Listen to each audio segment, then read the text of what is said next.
à toutes et tous. Mais je suis heureuse de vous recevoir dans ce salon virtuel, hein, puisque voilà, c'est en distanciel, pour ce webinaire destiné à informer les opérateurs d'éducation permanente sur le dépôt de leur rapport d'activité annuel et rapport général d'évaluation pour celles qui sont concernées en 2025 sur la plateforme Subside.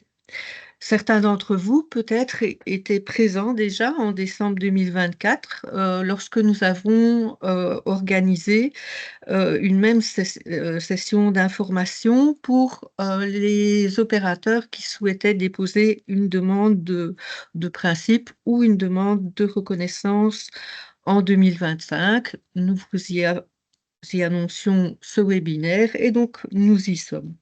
Peut-être quand même un petit rappel, c'est que l'entrée sur Subside, qui est la plateforme numérique, s'inscrit bien dans un des objectifs stratégiques du contrat d'administration 2020-2025 et qu'il répond également à un des enjeux de la déclaration de politique communautaire 2024-2029, à savoir en fait la dématérialisation des procédures et démarches administratives. Donc, je vous rassure quand même, certes, il y a un changement puisque vous allez déposer vos dossiers via la plateforme, mais les changements ne sont pas majeurs dans le sens où, en fait, hormis une série de données que vous allez encoder, ce qui vous sera demandé, c'est de compléter, comme chaque année, les formulaires, hein, ceux que vous pouvez trouver sur le site Éducation permanente, et les placer sur la plateforme. Donc, sur ce point, je dirais, c'est surtout ça qui change pour les associations. Alors, je voudrais aussi vous dire que au préalable et pour pouvoir déposer, encoder les données qui sont sollicitées sur la plateforme, il faut remplir une fiche tiers. Je pense que la majorité des opérateurs déjà reconnus ont procédé à cette opération, mais il semble que certains ne l'ont pas encore fait, donc je vous invite à le faire rapidement. Vous trouverez aussi sur Subside ou sur le site internet des consignes pour référencer vos documents, pour nommer vos fichiers. Je pense que c'est important aussi pour avoir une bonne gestion documentaire.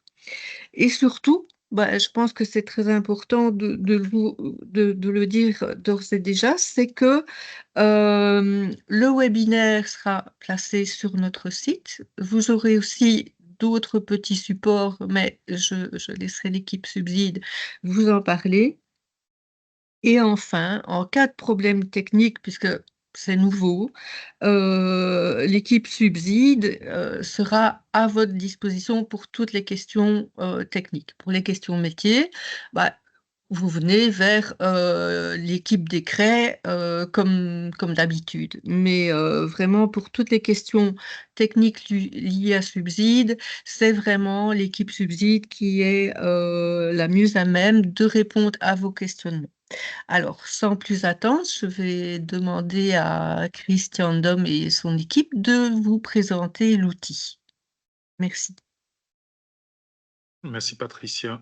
Écoutez, moi je ne vais pas rajouter grand-chose par rapport à ce que Patricia vient d'expliquer ici en préambule, hein.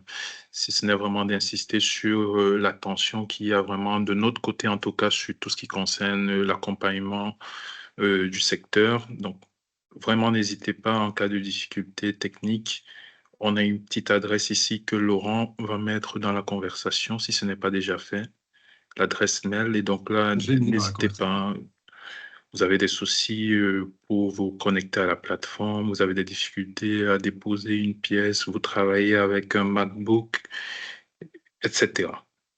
Peu importe la difficulté, voilà, n'hésitez pas à utiliser l'adresse Subside pour nous interpeller.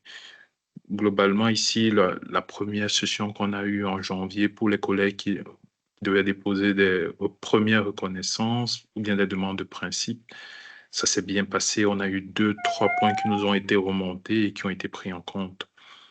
Donc voilà, ça c'est vraiment mon point d'attention ici pour le support. Qu'est-ce que je peux ajouter d'autre? Globalement, la plateforme, elle est en activité depuis bientôt 8 ans au niveau de la fédération. Donc, il y a plusieurs secteurs qui travaillent avec cette plateforme. Peut-être certains d'entre vous avaient déjà eu l'occasion de déposer une demande de subvention pour un appel à projet ou pour une autre demande à l'enseignement, au sport, que sais-je. Donc, voilà. Il n'y a vraiment pas de difficulté particulière à l'utilisation de l'outil, ce n'est que on est bien conscient que c'est une découverte pour vous et donc il faut vous accompagner. Euh, je réfléchis si j'ai une autre information à vous donner. Donc, on a travaillé ici principalement sur vos dispositifs, sur les aspects rapport annuel, rapport général d'évaluation. Et donc, on a tenu compte des spécificités de votre secteur. On a travaillé sur des points d'attention qui ont été remontés par le service décret ici sur, par exemple, la difficulté pour les opérateurs, pour le secteur, de savoir parfois s'ils sont en deuxième année ou en troisième année, ou si c'est l'année qui concerne la remise du rapport général d'évaluation, etc. Donc, c'est tous des éléments sur lesquels on s'est attaché à apporter une réponse et donc on espère que ça va vous satisfaire. Si pas vous satisfaire, au moins au minimum vous aider à faire en sorte que ce soit beaucoup plus simple. Et en termes de support, on a prévu, en plus du webinaire ici, 2 capsules vidéo qui vont montrer de manière vraiment très succincte comment introduire votre rapport annuel ou bien votre rapport général d'évaluation. Et je vais m'arrêter là pour passer à des choses plus concrètes. Donc, j'ai mes collègues avec moi, Laurent Delporte, je ne sais pas où il est à votre écran, mais a priori, il doit être tout au-dessus, Oui, oui, je suis là, je suis là. et Noémie Leblanc. Et donc, Laurent, je te laisse la main pour la petite présentation ici. Ok, merci Christian. Donc bonjour à tous et à toutes. Mon intervention ici est donc pour vous montrer pour vous expliquer les manipulations, pour que vous puissiez déposer vos pièges, vos rapports annuels et vos rapports d'évaluation sur la plateforme. Donc je partage mon écran. Voilà.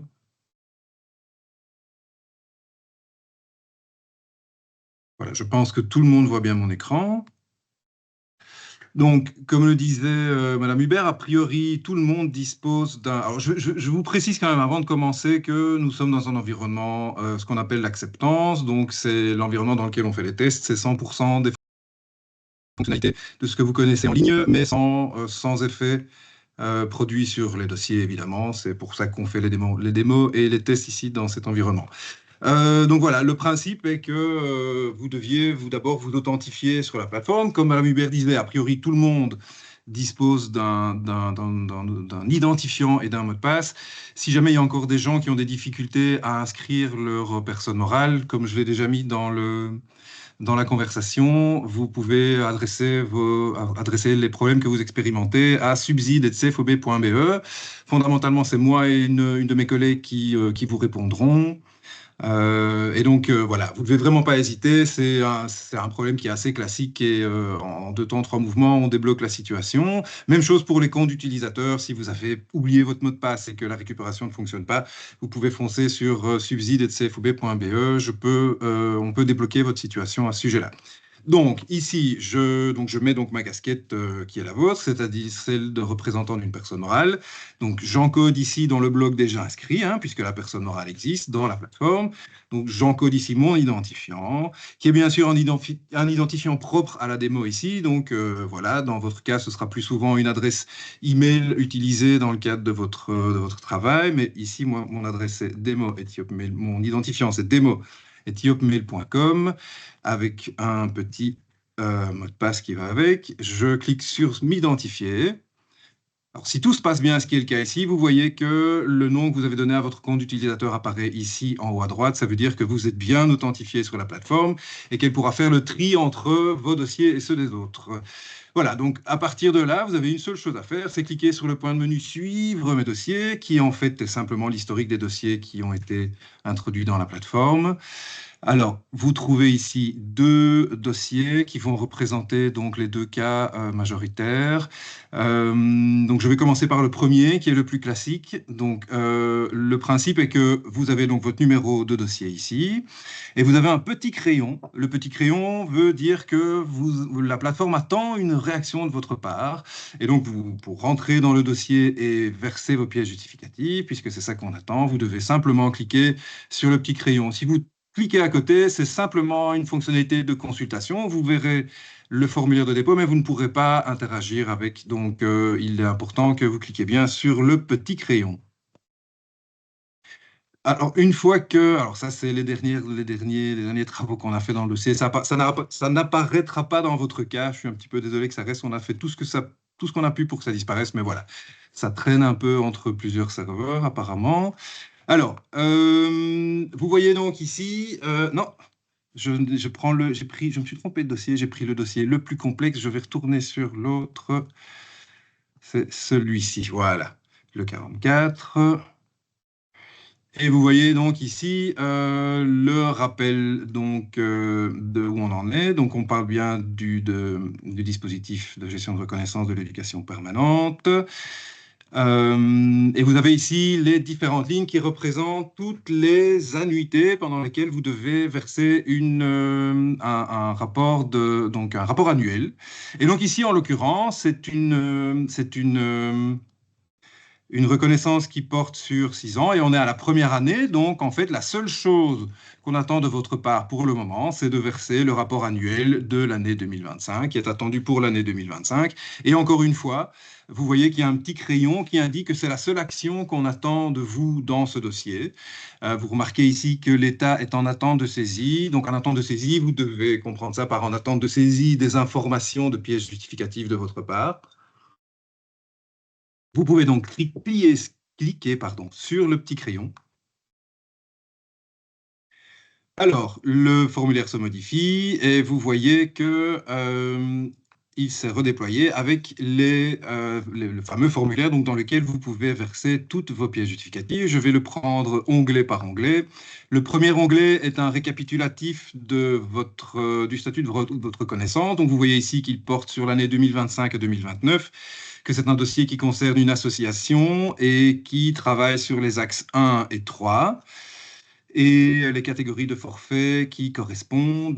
Tout ça est résumé ici. Vous voyez que c'est vraiment signalétique, hein. Vous ne pouvez pas modifier ceci. C'est vraiment pour vous rappeler le contexte de votre personne morale et de la reconnaissance dans laquelle vous vous trouvez pour le moment. Une fois que vous avez jeté un œil là-dessus, vous pouvez passer à l'onglet suivant, l'onglet qui s'appelle « Documents à joindre ». Et le principe est vous devez remplir en fait tous les champs qui sont obligatoires. Les champs obligatoires sont adornés, vous voyez, d'un petit astérisque rouge. Ça veut dire que ce champ attend un document.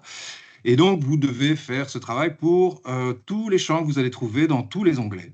Donc, on va commencer par celui-ci, document à joindre. Alors, vous avez une série de recommandations et de normes que l'éducation permanente vous demande de suivre pour notamment le nommage des fichiers. Donc ça, vous lirez ça. Enfin voilà, les informations sont ici. C'est une structure qui fait allusion au nom de votre personne morale et puis de la pièce qui est attendue, de l'année concernée, etc., etc. Une fois que vous avez assimilé tout ça, vous pouvez passer à l'action. Donc, il y a des liens aussi vers des modèles. Alors, en fonction des navigateurs, si vous cliquez, il se passera ceci ou il se passera cela. La manière la plus sûre de le faire, je pense, c'est de copier le lien, d'ouvrir un nouvel onglet et puis de coller le lien et de le lancer. Non, ça ne va pas parce qu'on est en acceptance et donc sans doute que on est dans l'environnement test, donc sans doute que le bon lien n'est pas encore prévu. Je vais cliquer dessus directement en fait. Ah si, voilà. Donc finalement, ça vaut mieux de cliquer dessus. Donc tous les documents se trouvent ici dans la page. Vous avez vu en cliquant, vous avez tous les modèles de documents qui se trouvent ici. Vous pouvez les télécharger.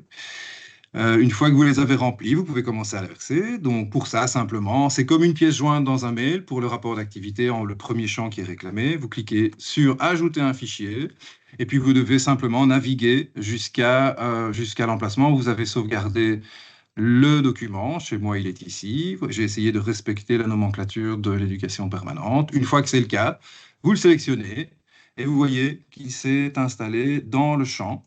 Voilà le premier champ rempli. Si jamais vous vous êtes trompé, il y a une petite poubelle qui vous permet de le retirer et de mettre le bon en l'occurrence.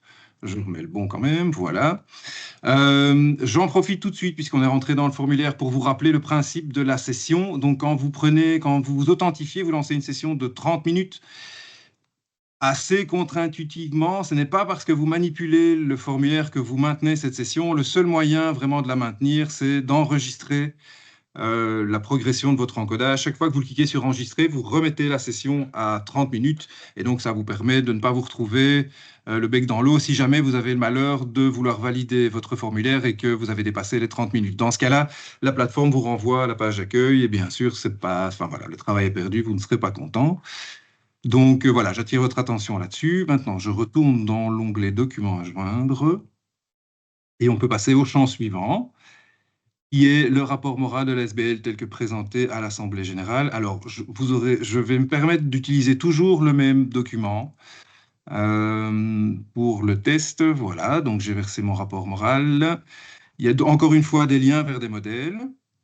Cliquez sur le lien pour accéder à la page qui contient les modèles. Le bilan et compte des résultats de l'exercice civil écoulé. Je poursuis mon travail. Regardez, il y a une petite astérisque ici, donc ça veut dire que le champ est obligatoire aussi. Donc il faut verser un document. Je continue. Voilà. Un tableau justificatif des amortissements de l'association est également obligatoire. Je clique sur Ajouter un fichier. Vous sélectionnez le document. Il apparaît ici dans la boîte. C'est bon. Et ainsi de suite, ainsi de suite, ainsi de suite. Typiquement ici, vous voyez, ce champ n'est pas obligatoire, il n'y a pas d'astérisque, donc je vais passer à l'onglet suivant, le budget prévisionnel de l'exercice en cours.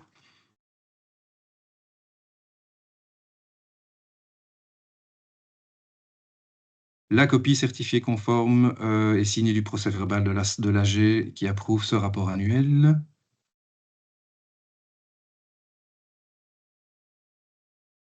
Alors, valorisez-vous une transversalité, c'est-à-dire des activités dans un axe où vous n'êtes pas formellement reconnu. Si vous cliquez non, le formulaire ne bronche pas. Si vous cliquez sur oui, bien sûr, il s'adapte à cette déclaration. Et donc là, vous pouvez choisir un axe supplémentaire. Je vous avoue que je n'ai pas retenu quels axes étaient prévus ici dans le formulaire, mais je pourrais aller voir, en fait, histoire d'être le plus cohérent possible. Oui, la reconnaissance portait sur les axes 1, 2. Eh bien, alors je vais rajouter l'axe 2 en termes de transversalité.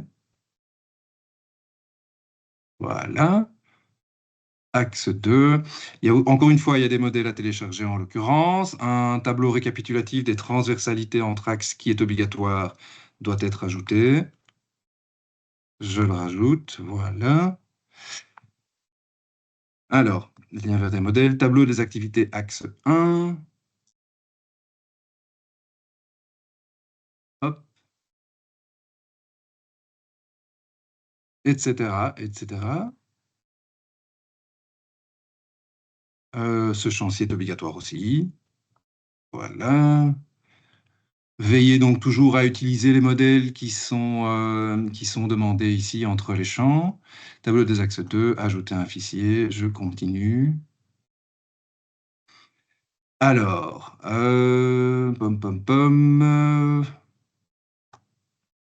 ce champ-ci est obligatoire. La convention de partenariat est obligatoire également.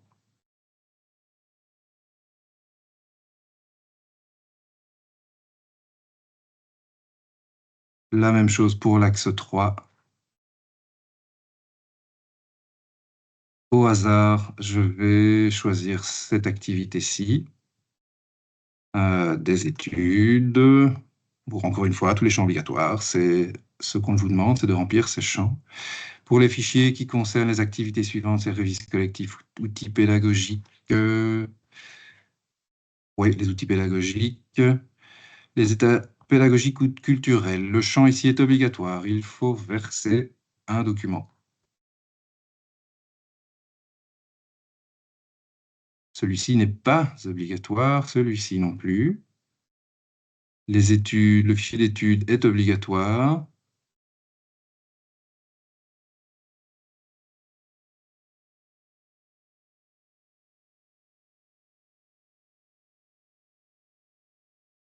Alors, je vérifie. Oui, c'est ça. Donc, en fait, il y a aussi la problématique. Donc, je ne sais pas si Madame Hubert vous en a déjà parlé, ou si vous l'avez déjà expérimenté peut-être dans d'autres dispositifs, mais je vous rappelle que les champs de subsides sont limités au volume de 10 mégaoctets par champ. Donc, je pense on a multiplié les possibilités de rajouter des fichiers pour que vous puissiez éventuellement les splitter si vous êtes confronté à cette limite de 10 mégas. Alors après, il y a aussi des bonnes pratiques pour ça. Donc, je pense que si vous utilisez fondamentalement, si vos rapports, si vos documents ne contiennent que du texte, je pense que 10 mégas, normalement, doit quand même permettre de pouvoir avaler une bonne quantité de texte. Maintenant, s'il y a des images, ça peut vite déraper. Alors, encore une fois, si vous utilisez du texte et que vous utilisez le format PDF ou un soft de compression comme WinRAR ou Zip ou quelque chose comme ça, vous pouvez alors de nouveau bien compresser, bien diminuer la taille des fichiers. S'il y a des images, c'est un peu plus compliqué. En général, je recommanderais plutôt de travailler sur la résolution des images qui figurent dans les documents. Mais donc, et ultimement, si jamais vous êtes vraiment confronté à cette limite de 10 mégas et qu'avec la meilleure volonté du monde, vous ne pouvez pas descendre en dessous de cette limite, on a essayé quand même de multiplier les champs pour que vous puissiez alors, en dernier recours, couper vos documents en plusieurs parties et pouvoir les verser dans de multiples champs. Voilà, c'est pour ça qu'ils ne sont pas obligatoires, ils sont juste là pour pouvoir vous aider à contourner ce problème si jamais vous y êtes confronté. Pour le cas où vraiment vous êtes bloqué techniquement, encore une fois, je vous renvoie à subside.cfub.be. Alors on prend contact et on trouve immanquablement une solution. Alors, est-ce que je suis au bout des documents obligatoires? Je pense que oui, tout doucement. Oui, Laurent. Voilà, allez, pour l'exercice, je vais enregistrer mon travail. Il n'y a pas que pour ça, hein, une coupure web, ça peut arriver. Je pense que c'est toujours bien quand même d'enregistrer de temps en temps l'encodage. Il reste un onglet, une fois que l'onglet document à joindre a été traité, vous cliquez dessus et c'est simplement une case à cocher qui est une déclaration, je pense, oui, c'est ça, c'est un engagement. Donc, en gros, vous lisez le texte quand même si vous êtes cohérent et vous pouvez cliquer sur la case, en l'occurrence, et ben voilà, on a rempli, fonctionnellement, on a rempli tout ce que le formulaire attendait, c'est-à-dire qu'on a rempli tous les champs obligatoires, et à ce stade, on peut valider le dossier. Ce que je vais faire, vous avez deux boutons ici, hein. Donc le bouton enregistrer, donc je vous ai expliqué à quoi il servait. Il sert vraiment à injecter les données que vous avez encodées dans la base de données. C'est vraiment l'équivalent de la disquette dans les documents Word. C'est vraiment pour enregistrer vos données, simplement. Ensuite, quand vous avez terminé, vous pouvez valider le formulaire, ce qui est la seule manière de nous le fournir formellement. Donc, je précise parce que j'ai régulièrement des gens qui reviennent vers moi en me disant, voilà, nous avons complété le formulaire, est-ce que vous l'avez bien reçu? Alors oui, effectivement, le formulaire est bien rempli, mais il faut encore le valider pour que nous puissions le traiter. Donc, n'oubliez pas, quand vous avez terminé de remplir tous les champs obligatoires dans tous les onglets, c'est-à-dire les deux qui précèdent le premier qui résument votre situation administrative, l'onglet documents à joindre, l'onglet déclaration sur l'honneur. Quand tout est rempli, et que tout est exact aussi, évidemment, vous cliquez sur valider. Ah, il manque un truc quand même. Alors, la plateforme va vous annoncer quels sont les éléments en erreur. C'est dans les documents à joindre. Apparemment, j'en ai laissé passer un. Donc, je retourne dans l'onglet documents à joindre. Et nous sommes à la recherche d'une indication en rouge.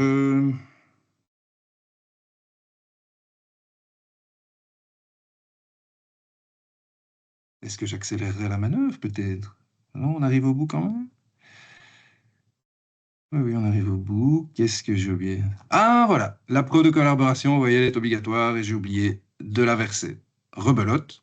Je verse mon document. A priori, c'était la seule erreur, donc je vais tenter la validation. Et voilà. Quand vous voyez le petit carré avec le petit rond qui processe, ça veut dire que tout s'est bien passé. Vous avez un petit bandeau vert qui vous le confirme. Ici, je suis désolé, j'ai un problème avec le pavé de mon PC, j'ai du mal à me déplacer. Donc voilà, la saisie des informations pour la tranche 1 a bien été effectuée. Et vous voyez ici que tout à fait logiquement, le petit crayon a disparu. Pourquoi? Parce que le dossier n'attend plus rien de votre part. Vous avez fait votre part du travail. Maintenant, le dossier retourne à l'administration pour être traité et pour vivre le restant de son existence. Alors, ça, c'était le dossier le plus classique, c'est-à-dire une reconnaissance à durée indéterminée qui commence cette année. On a prévu un dossier un peu particulier. Christian, tu voulais dire quelque chose, peut-être? Oui, on peut faire un point sur les questions avant de montrer le cas de figure où le secteur ou bien l'opérateur concerné a un rapport annuel et puis le rapport général d'évaluation. Donc, la fameuse année 4 dans votre plan quinquennal. Donc, attendez, hein, je vais remonter un peu parce qu'il y a eu quelques questions qui étaient identiques. La première question, c'est vrai qu'on ne l'a pas mentionné en introduction. Je vais laisser la main à Patricia peut-être. Il y a eu deux, trois questions qui sont revenues sur la disponibilité des dossiers en production. Donc, je vais annoncer la date. Je te laisse peut-être déjà le faire maintenant ou bien on attend en fin de session. Attends, ton micro est coupé, Patricia. Voilà. La plateforme sera en principe disponible à partir du 2 juin. Il y a encore quelques petits éléments à régler, mais non pas côté opérateur, c'est plus, côté, administration, puisqu'il y a aussi l'interface de notre côté et donc l'ouverture, ça sera le 2 juin, mais bien entendu, en attendant, les formulaires et je suppose que certains ont déjà commencé à compléter, leur rapport. Les formulaires sont sur le site comme l'année passée, comme l'année dernière et commencez déjà à les remplir et dès l'ouverture de la plateforme, vous n'aurez plus qu'à, heu, déposer vos documents. Oui, Patricia, si je peux Oui, peut-être compléter, si, oui, si j'en ça peut prie. encore rassurer le secteur ici, si vous avez bien regardé ici dans la présentation de Laurent, on s'est vraiment, à peu de choses près, calqué sur ce que vous faites actuellement, hein. L'idée, c'est vraiment d'éviter, et ça reprend une autre question dans la conversation, l'idée, c'est d'éviter de devoir envoyer vos documents par courrier postal ou bien par mail, etc. Tout est centralisé dans le même dossier sur la plateforme. Donc, à part ça, c'est comme d'habitude, vous complétez vos différents tableaux, rapports et tout, et puis il faut juste les soumettre sur la plateforme. Le formulaire n'a pas d'éléments vraiment spécifiques de questions qui sont spécifiques à compléter, en plus de vos différents documents que vous complétez d'habitude. Donc ça, c'est un élément qui peut peut-être rassurer. Donc, à l'ouverture ici, si vous avez déjà tous vos documents qui sont préparés, complétés, j'ai envie de dire, il n'y a plus qu'à, entre guillemets, les déposer pour les soumettre sur la plateforme. Et donc, je confirme par rapport à la question, ici, il n'y aura pas un dépôt sur la plateforme Subside et puis un envoi par courrier postal. Ce serait contre-productif. L'autre question ici qui, je pense, elle est revenue quand même sur... Attendez, hein, je refais les points. Oui, ça c'était au niveau du dépôt d'outils pédagogiques, d'analyse. Comment mettons un outil pédagogique qui est un site internet ou une vidéo? Je prends, hein, Patricia, si tu Mmh. permets. Oui. Oui, oui. Donc, pour moi ici, un outil pédagogique qui est un site internet ou une vidéo, il faut pas forcément déposer l'information sur la plateforme Subside. Il suffit, par exemple, si vous avez un outil pédagogique qui est une vidéo, de mettre à l'espace dédié un document qui reprenne le lien vers la vidéo. Donc, on sait que l'administration y a accès et on peut éventuellement télécharger si on en a besoin. l'autre question qui concerne les analyses, c'était quoi? Faudra-t-il un document par analyse ou les compiler sur un seul document? Ici, ce qui est prévu sur la plateforme, c'est de déposer des documents, un document par analyse. À côté de ça, on a prévu, je pense, c'est une sorte de tableau où vous pouvez éventuellement, si vous avez prévu, par exemple, je sais pas, je vous donne un exemple, hein, si vous avez eu 10 analyses, vous avez prévu un document qui reprenne les 5 premières analyses et puis 3 autres documents pour les 5 suivantes. Vous pouvez dans ce tableau-là lister les analyses telles qu'elles sont prévues dans votre document. Donc, les deux options sont prévues. Soit un document simplement pour chacune des analyses. Et donc, dans ce cas de figure, ici, vous aurez 10 documents. Mais si vous avez, par exemple, fait une sorte d'hybride, vous pouvez aussi le préciser à l'administration. Noémie, Laurent, n'hésitez pas si vous voyez que j'ai zappé une question. Je ne pense pas, Alors, maintenant ça, elle tombe. il y a une question sur après validation, si on se rend compte qu'on s'est trompé de document, contact, subside ou l'éducation permanente. Donc, ici, une fois que vous avez validé votre dossier, vous avez la petite notification qui apparaît à l'écran et puis vous recevez un mail aussi qui vous confirme bien que le dossier a été soumis à l'administration. Derrière, si vous êtes trompé, il faudra contacter le service de l'éducation permanente.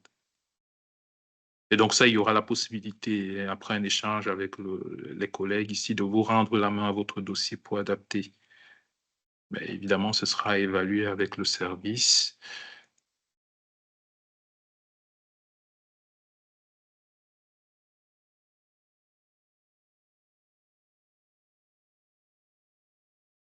Si l'espace est disponible à partir du 2 juin pour cette année. Ah oui, ça, Laurent, tu peux peut-être réafficher juste une seconde ici le dossier, même si ce n'est qu'en consultation, ouais, pour montrer. Donc ici, évidemment, c'est une année un peu exceptionnelle avec la préparation des dossiers que nous devons faire au niveau de l'administration. Ce qu'on a prévu au niveau de l'interface, c'est qu'à partir du 15 avril de chaque année, vous ayez accès au dépôt de l'année concernée. Donc ça, ici, évidemment, je ne sais plus si tu peux montrer encore l'étrange. Non, on a vu que C'est pas gagné, non. Mais je peux on le a. montrer. Le principe est toujours là dans le. Tu peux prendre l'autre dossier, hein, Laurent. Oui, Oui, je veux oui, je bien vais montrer montrer l'autre peut-être dans l'autre dossier. dossier. Et de mémoire, c'est le 1er avril. Oui, c'est ça. Ah, ouais, Le 1er avril de chaque année, c'est ça? Oui. Ok, voilà, merci Noémie. Donc, Donc l'idée le ici, principe à est part cette celui-ci. année exceptionnelle où on est en train de préparer les dossiers au niveau de l'administration, chaque année au 1er avril, vous aurez accès au formulaire adéquat. Donc, Et vous donc, voyez, Christian, excuse-moi, vas-y, termine. et donc, en fait, selon l'année concernée, l'instant où vous êtes dans votre plan quinquennal, il y aura plus ou moins d'informations. Donc ici, ce que Laurent illustre ici, c'est l'année où on arrive avec le rapport annuel et puis le rapport général d'évaluation.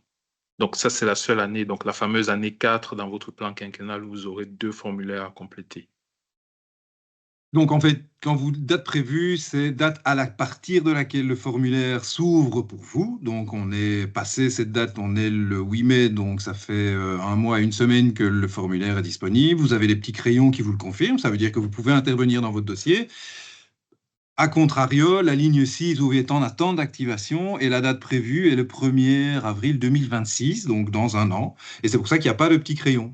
Donc, vraiment vous pouvez vous concentrer sur la présence d'un crayon ou non. Ce crayon indique qu'on attend une intervention de votre part sur le dossier. S'il n'y a pas de crayon, c'est que ce n'est pas encore le moment. Je vois aussi, il y a une question au niveau des dates ici. Donc ici, nous, la date prévue, c'est évidemment la date où le formulaire sera accessible hein, pour déposer les éléments. Mhm. Et puis la date du 30 juin, c'est la date d'échéance. Oui, c'est ça. La date prévue, ce n'est pas une deadline, c'est la date d'ouverture du formulaire, à partir de laquelle vous pouvez accéder au formulaire. Nous sommes bien alignés, hein, Patricia. Le 30 Oui, juin, c'est oui, l'échéance de oui, la oui. remise des justificatifs. Oui. Oui, Euh, j'ai je, répondu dans les commentaires, oui. Je ne sais pas si on a fait le tour des questions ici. Après, je vous rassure aussi, nous, on va regarder ici, après le petit webinaire, s'il y a des questions vraiment plus précises sur le fond de la matière en termes d'études, qu'est-ce qui est à prévoir, etc. Le service va vous répondre sur ces aspects-là. Nous, ici, on a vraiment plus pour vocation de vous montrer concrètement comment les opérations doivent s'effectuer au niveau de la plateforme. Ah oui, j'ai madame, c'est Madame Pira. Pour les analyses, la réponse n'est pas très claire. Euh, ben, pour faire plus simple, hein, les analyses, si vous en avez 10, faites 10 documents d'analyse. Si c'est déjà ce que vous faites, prévoyez à chaque fois un document pour chaque analyse. Comme ça, c'est simple et c'est clair. Peut-être aussi préciser qu'on peut mettre plusieurs documents dans un champ. Oui. Tout à fait. Tout à fait. Donc, la limitation ici dont Laurent parlait, c'est une limitation au niveau de la taille, hein. Donc, pour un champ, vous avez 10 mégas, mais si vous avez, par exemple, 3 analyses qui font 5 mégas, vous pouvez mettre les 3 analyses dans le même champ. Et donc, c'est annexé à chaque fois comme quand on annexe un document par mail, etc. C'est le même principe.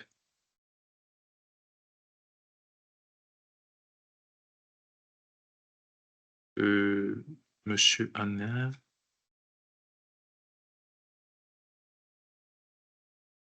Si l'espace est disponible à partir du 2 juin pour cette année, qu'en sera-t-il des autres années? J'ai l'impression que c'est la réponse qu'on venait d'apporter ici. Oui, à la mi-avril, hein. Oh oui, ce sera en avril à chaque fois pour les années suivantes. Et alors, Madame Pira, au niveau des analyses, vos analyses, elles pourront peut-être passer dans le même champ si les 20 analyses ne font que 10 mégas ou bien font maximum 10 mégas. Mais après, si, je ne sais pas moi, vous avez 2 analyses qui font déjà les 10 mégas, il y a des champs supplémentaires qui sont prévus pour déposer les autres analyses. Ouais, le mieux, c'est qu'elle soit quand même individuelle et pas la fusion de 20 analyses dans un même document. Voilà. Pour le confort de tout le monde. C'est ça.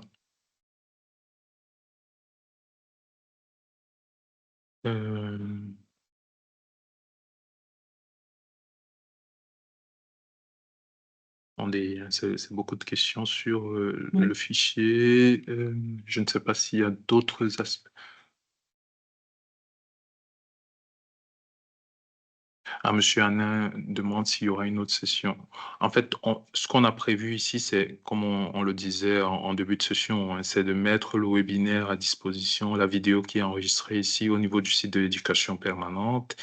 Il y aura 2 petites capsules vidéo vraiment succinctes, hein. Je pense la première, elle est finalisée ici, elle fait 2 minutes ou 1 minute 45, qui vont vraiment reprendre dans les grandes lignes les étapes pour venir introduire votre rapport annuel. Et donc, la deuxième capsule, ce sera pareil pour le rapport général d'évaluation.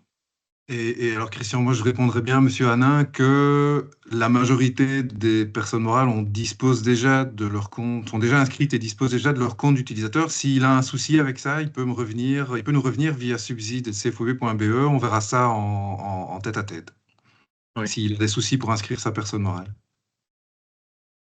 Oui, et par rapport aux autres séances d'infos, une fois que les associations auront eu accès à la plateforme, donc on peut imaginer que certains puissent rencontrer certaines difficultés, mais j'imagine pas nécessairement les mêmes, ou peut-être les mêmes.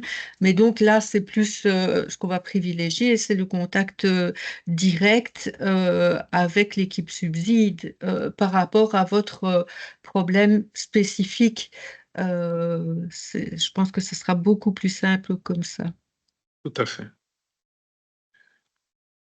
Je pense qu'on a fait le tour, hein. Si on a manqué l'une ou l'autre question, on pourra peut-être y revenir en fin de session. Donc, Je vous propose peut-être de vous montrer la deuxième partie ici, alors, pour la remise du rapport général d'évaluation. Il n'y a qu'un petit point d'attention, hein, entre les deux, mais vous verrez que c'est la même chose à chaque fois.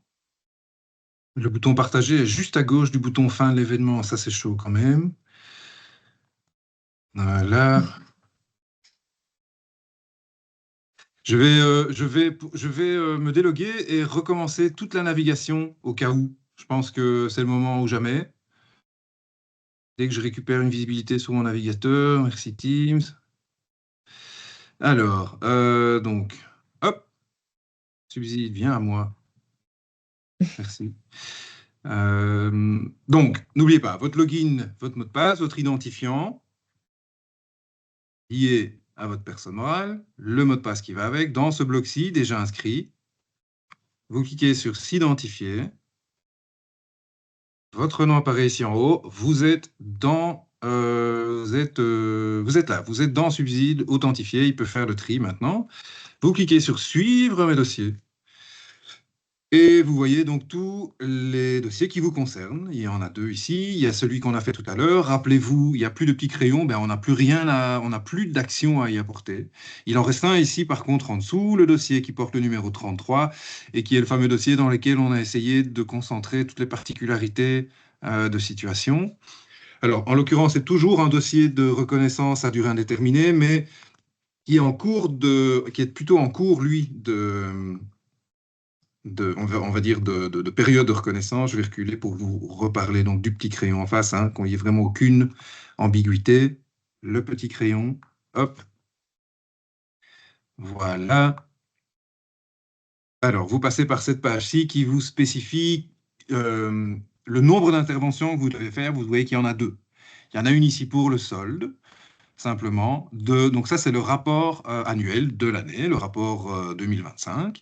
C'est le même principe que ce qu'on a fait tout à l'heure. Je vous cliquez dessus parce qu'en attente de saisie de vos informations, un petit crayon vous permet de saisir ces informations. Vous cliquez dessus. Vous récupérez un formulaire. Alors, comme c'est un dossier qui est en avant-dernière année, vous avez la possibilité d'introduire vos modifications de reconnaissance, le cas échéant. Donc, rappelez-vous, il y a toujours l'onglet reconnaissance actuelle qui vous résume la situation de votre reconnaissance. Si jamais je me trompe de terminologie, je sais qu'elle est très spécifique à l'éducation permanente. Ne vous offusquez pas. Je connais pas par cœur toute la terminologie propre à l'éducation permanente, mais voilà. Donc, je vous parlais de l'onglet de modification de reconnaissance propre à l'avant-dernière année qui vous permet d'introduire ces éventuelles modifications de reconnaissance.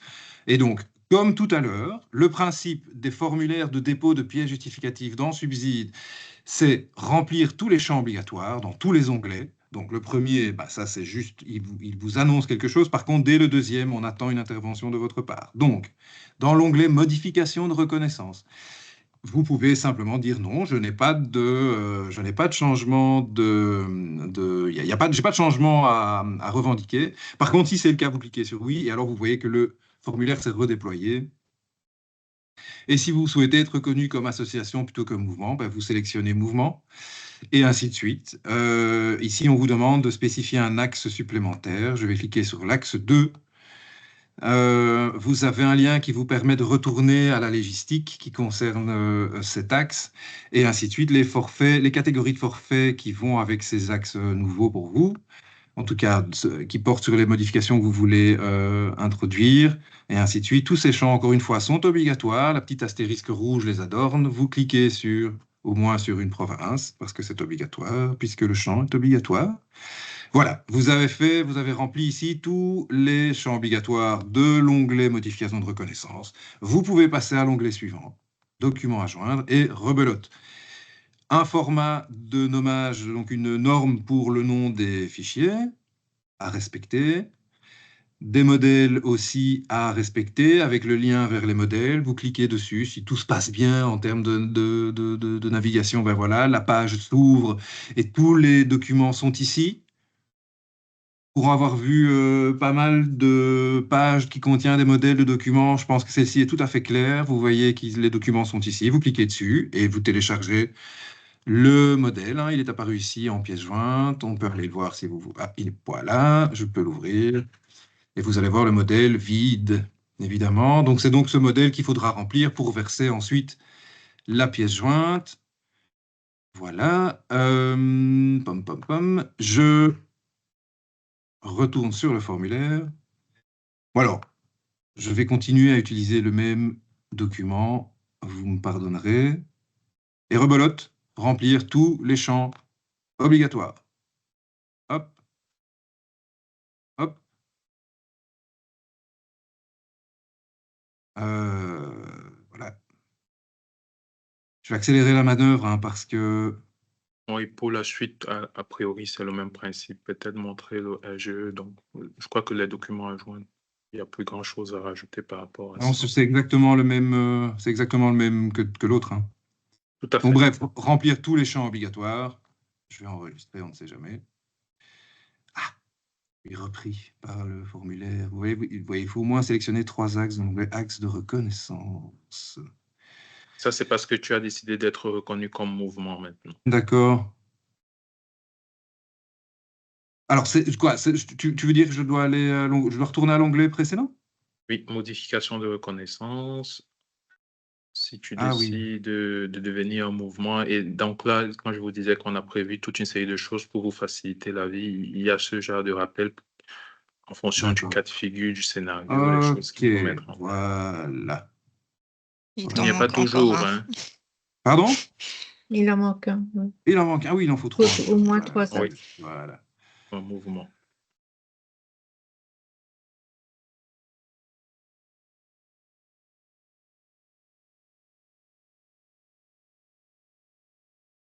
Donc là, il peut te laisser enregistrer le formulaire, normalement.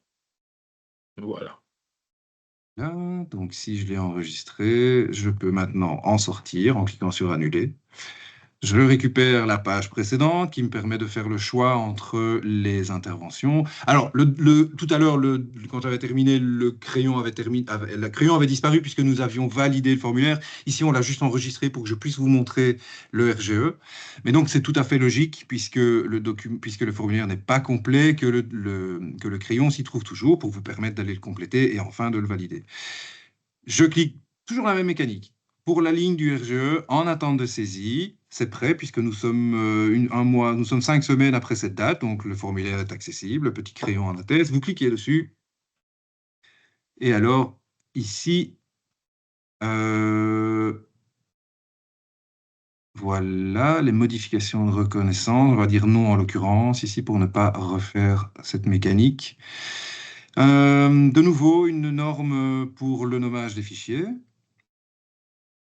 Et encore une fois, oui. Laurent, au niveau de la modification, ici, c'est bien de mettre oui pour montrer au secteur. En fait, l'idée, c'est que dans le RGE, vous allez simplement dire à l'administration que vous souhaitez faire une modification de votre reconnaissance. Et comme vous l'avez vu, c'est dans le rapport annuel qu'il faudra compléter les éléments pour la modification. Donc, expliquer ce que vous Ah voulez oui, comme c'est ça, nouvelle oui. Le rapport reconnaissance. annuel s'agrège au RGE pour... Ok, d'accord, c'est Tout juste. à fait. D'accord, ok. Ben donc, et puis après, la mécanique, c'est encore une fois toujours la même. Hein. Alors, pour l'anecdote, c'est la même de notre côté aussi. Hein. Nous avons aussi des champs obligatoires à remplir. Donc voilà, nous sommes tous logés à la même enseigne. Et donc, vous pouvez recommencer le travail. Enfin, en tout cas, faire le travail ici pour le formulaire. Cliquez, verser le document, un champ obligatoire. Cliquez, verser le document. Tout autre document utile si vous l'estimez nécessaire, mais ces champs ne sont bien sûr pas obligatoires. Et comme j'ai vu passer tout à l'heure, quelqu'un me demandait comment faire si pour changer un document, même après un enregistrement. Hein, je vais l'enregistrer. Voilà. Si vous vous rendez compte que vous avez versé le mauvais document, dès que vous avez versé un document, il y a une poubelle en face qui vous permet de le supprimer. Voilà. Et de le remplacer par le bon fichier. Allez, pour l'exercice, je vais mettre autre chose. Voilà. Hop. Et donc, voilà, tous les champs obligatoires pour cet onglet sont remplis. On peut passer au dernier, qui est de nouveau une déclaration sur l'honneur. En gros, une petite case à cocher. En l'occurrence, ici, ben voilà, encore, je ne peux que vous répéter la mécanique. Tous les champs obligatoires de tous les onglets sont remplis. Vous pouvez valider votre dossier si vous estimez que toutes les infos sont correctes. Et voilà, le petit bandeau vert qui vous figure que tout s'est bien passé, qui vous précise que tout s'est bien passé. Et vous voyez alors que pour le RGE ici, eh bien, le petit crayon a disparu, ce qui veut dire que... non, si, voilà, le petit crayon a disparu, vous pouvez... non, je me trompe de dossier, c'est celui-ci, voilà. La tranche, voilà, ici, vous voyez que la tranche a bien été faite en attente de validation des données que vous avez encodées, en attente de validation de notre part des données que vous avez encodées. Il reste juste le rapport annuel dont on a simplement fait l'enregistrement de la moitié tout à l'heure pour terminer plus tard. Si maintenant vous avez les infos ou le temps pour figurer, vous retournez dans le dossier et vous en reprenez vous en reprenez l'encodage, quoi. Et comme d'habitude, quand vous avez terminé de remplir tous les champs obligatoires, je vais pas aller jusqu'au bout parce qu'on en a encore pour 5 minutes, vous pouvez alors le valider. Christian, j'ai quand même envie d'aller jusqu'au bout pour illustrer la mécanique quand même une dernière fois. C'est la même, hein. Ce qui est Ouais. important ici, c'est vraiment de vous dire qu'à chaque fois que vous allez valider le formulaire, vous allez recevoir une notification pour le rapport annuel et une autre pour le rapport général d'évaluation. Et alors, il y avait une question qui revenait encore là sur les pièces, une erreur sur une pièce, une autre qui revenait sur les échéances. Le principe reste toujours, hein, c'est ce qu'on a dit en préambule, Patricia et moi. Il y aura toujours la possibilité, c'est pas parce qu'on a digitalisé que les contacts entre l'administration et le secteur sont coupés. Donc, il y aura Non, toujours la possibilité à l'évaluation de votre rapport annuel de vous dire, euh, il y a des éléments qui sont manquants ou bien il y a des éléments à compléter. Et donc, ce sera via une notification sur la plateforme, mais derrière, il y a de l'humain. Donc, il y aura l'explication, ce qui est attendu, et on va vous rendre la main sur les éléments à rajouter. Donc, ça reste toujours d'actualité. L'autre réflexion sur les échéances ici, donc on est sur une ouverture du 2 juin et évidemment, la fermeture, ce sera le 30 juin. Donc, mais ça, j'ai envie de dire, c'est presque sans surprise pour vous. Vous avez l'habitude de ces échéances-là. C'est pour ça qu'on insiste sur le fait que tous les documents sont déjà disponibles au niveau du site de l'éducation permanente et il n'y a vraiment pas de surprise avec le basculement sur la plateforme. C'est juste non, le et ce moyen sont de les, communication qui a changé. Le ce lien sont d'ailleurs vers la les plateforme Subside est formulaires n'ont ici. pas changé, hein, donc voilà, parce qu'il y a une question disant est-ce qu'il y a de nouvelles choses, etc. Mais non, c'est les formulaires qui ont été utilisés l'année passée. Ils sont là. Et donc Et voilà, donc, on a rempli tous les Patricia, champs obligatoires. Ah, excuse-moi, Christian, excuse-moi.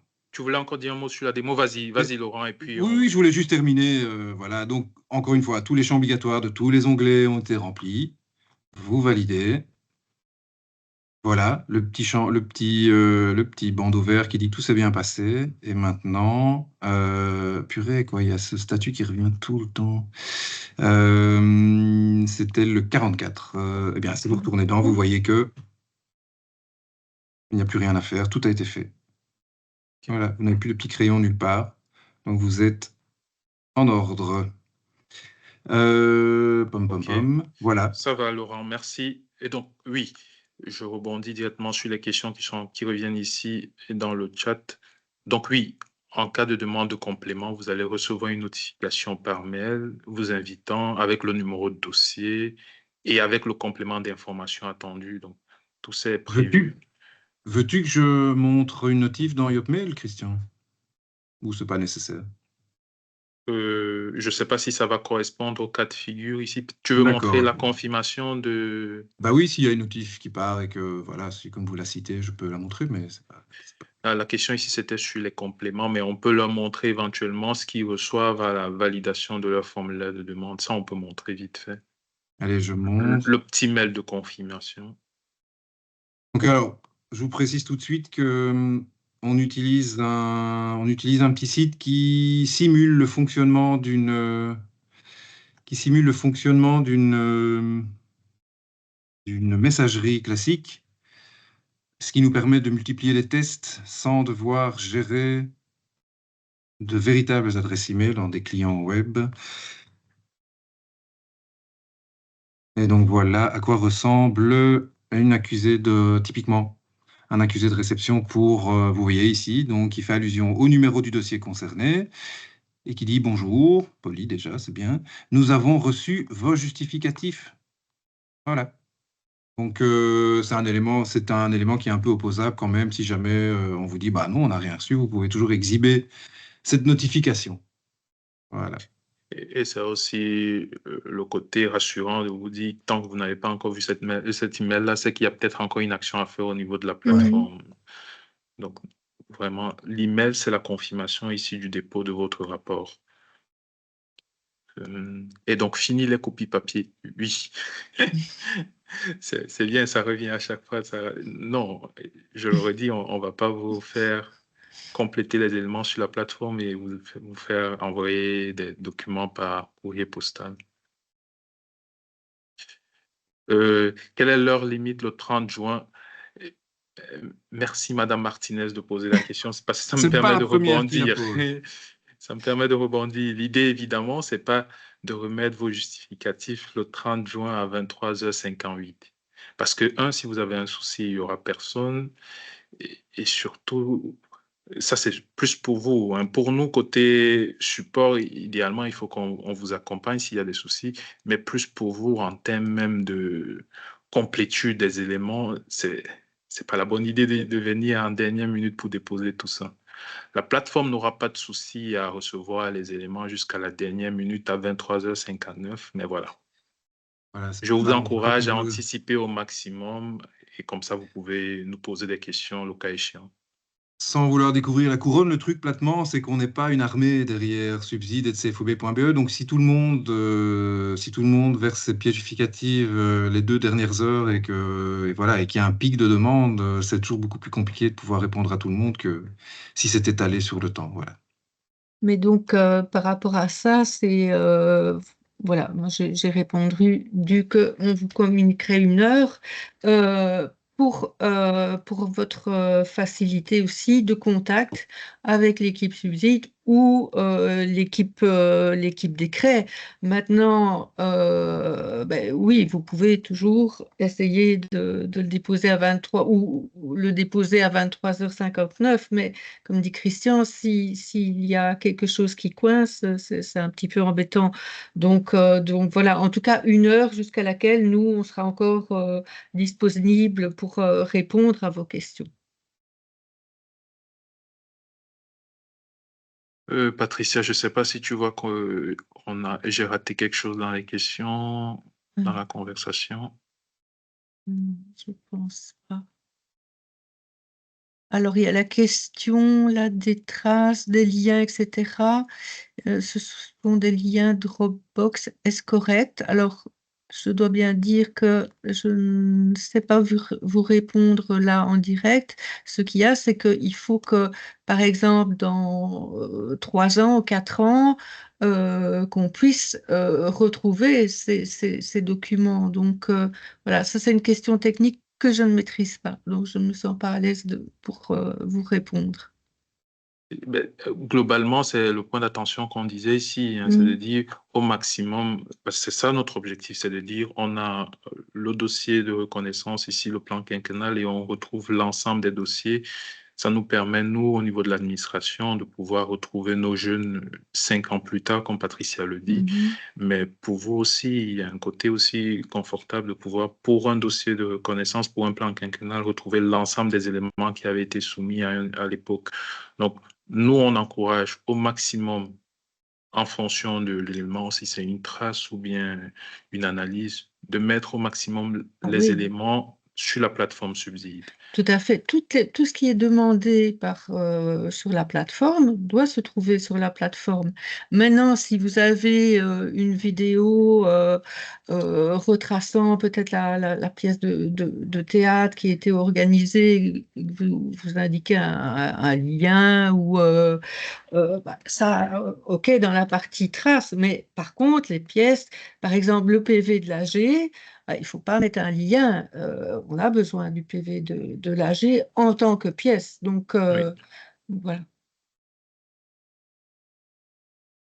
Oui, Monsieur Hanin avait 3-4 questions. Ben, tu y as répondu pour le PV de l'AG.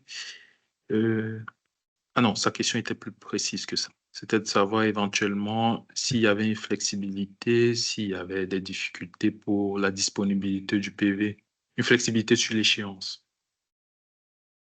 Je pense. Il faudra que je revoie, mais en tout cas, il faut déjà, de toute façon, ne fût-ce que déposer une note indiquant à quelle date ça va être. Mais en principe, c'est, oui, 30 juin. Il y a peut-être des éléments qui peuvent déjà être communiqués à voir. OK. L'autre question ici, c'était toujours de Monsieur Hanin pour... je pense qu'on y a répondu entre-temps, hein. La question sur les compléments d'information qui peuvent être demandés par le service de l'éducation permanente. On y a répondu. Vous recevrez des notifications dans ce cas de figure avec les précisions nécessaires. Est-ce qu'une communication sera envoyée à toutes les associations reconnues pour avertir de l'ouverture de la plateforme? Ça, oui. On a prévu, donc, comme on vous a annoncé ici, hein, on est en train de préparer les différents dossiers, ce qui n'est pas une mince tâche, hein, et qui est justement l'un des avantages que nous, on espère avoir ici avec le passage de vos dossiers sur la plateforme Subside, c'est de centraliser l'information à un endroit. Donc, bref, tout ça pour vous dire, on est en train de préparer les choses ici au niveau de l'administration pour que vos dossiers soient prêts à un moment. Et à ce moment-là, oui, on fera une communication. Et dans la communication, on relèvera éventuellement les points d'attention. Il y aura sans doute encore le lien qui reprendra la vidéo du webinaire, les liens vers les capsules vidéo. Donc, on a prévu de faire une communication dans ce sens.